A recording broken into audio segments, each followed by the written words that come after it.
তিস্তার দুঃখ ঘুচল না এবারও, মরা নদীতে হলো না পানির সঞ্চার।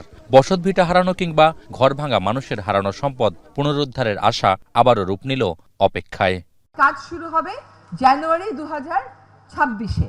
2025-এর জুলাই এক প্রকার ঢাকঢোল পিটিয়ে ঘোষণা দেওয়া হয়েছিল 2026 সালের জানুয়ারিতেই শুরু হবে তিস্তা মহাপরিকল্পনার কাজ, যেখানে বাংলাদেশ ও চীন সরকার যৌথভাবে বিনিয়োগ করার কথা ছিল। বলা হয়েছিল 10 বছর মেয়াদে প্রকল্পের ব্যয় হবে 12,000 কোটি টাকা। প্রথমে 5 বছরের সেচ, ভাঙনরোধ, স্থায়ী বাঁধ নির্মাণকে গুরুত্ব দিয়ে এগিয়ে নেওয়া হবে তিস্তা ঘিরে মহাপরিকল্পনার কাজ।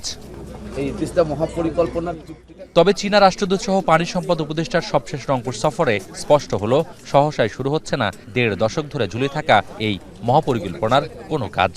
যেটা গত 1 জানুয়ারি উদ্বোধন করার কথা তারা বলেছিল, সেটি কিন্তু হয়নি।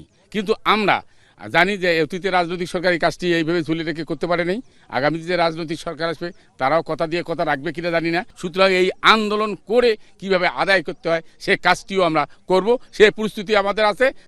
এদিকে বিনিয়োগ প্রক্রিয়া বিলম্বিত হওয়ায় নিজস্ব বরাদ্দের অর্থে অন্তত কাজ শুরুর দাবিও জোরালো হচ্ছে তিস্তাপাড়ের মানুষের। এতে অন্তর্বর্তী সরকারের স্বল্প মেয়াদে কাজের দৃশ্যমান অগ্রগতি না হলেও পরবর্তী সরকারের জন্য প্রকল্প এগিয়ে নেওয়া সহজ হবে বলে মনে করছেন নদী ঘিরে আন্দোলনের নেতারা। তিস্তা আন্দোলন এখন এই অঞ্চলের 2 কোটি মানুষের আন্দোলনে পরিণত হয়েছে।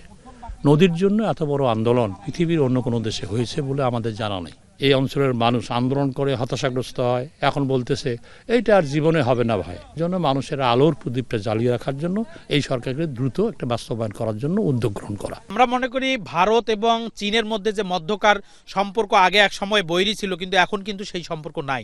এখন তাদের সম্পর্ক বন্ধুত্বের দিকে গেছে। সুতরাং আমরা মনে করি ইন্ডিয়া এটাতে কোনো বাধা দেবে না, এটি কাজ শুরু করবে বলে আমরা বিশ্বাস করি।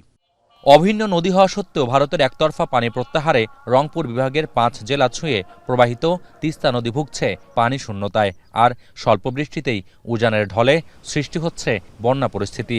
এমন পরিস্থিতিতে নদী ঘিরে নানা উন্নয়নের আশ্বাস ঝুলে আছে 1 যুগ ধরে। প্রকল্প বাস্তবায়নে 12,000 কোটি টাকায় ব্যয় অনুমান করে সমীক্ষা শেষ করেছে বাংলাদেশ। এর মধ্যে প্রথম পর্যায়ে চীন থেকে 6,700 কোটি টাকার ঋণ চেয়েছে বাংলাদেশ সরকার। সরকার আসে, সরকার যায়, লম্বা হয় তিস্তা ঘিরে প্রতিশ্রুতির বহর। অন্তর্বর্তীকালীন সরকারের কোর্টে যখন তিস্তা মহাপরিকল্পনা বাস্তবায়নের বল, তখনও এই সরকার গোল দিতে ব্যর্থ। আবারও বল ঠেলে দেওয়া হলো নির্বাচিত সরকারের হাতে। তবে এই পরিকল্পনা কিভাবে, কখন এবং কোন উপায়ে বাস্তবায়ন হবে সেটির স্পষ্ট কোনো ব্যাখ্যা মিলল না অন্তর্বর্তীকালীন সরকারের উপদেষ্টার সবশেষ সফরে। তাই আবারও অপেক্ষা, আবারও দিন গণনা তিস্তা বিদগ্ধ 5 জেলার 2 কোটি মানুষের। রংপুরের কাউনিয়া থেকে মোকাররম হোসাইন, এখন।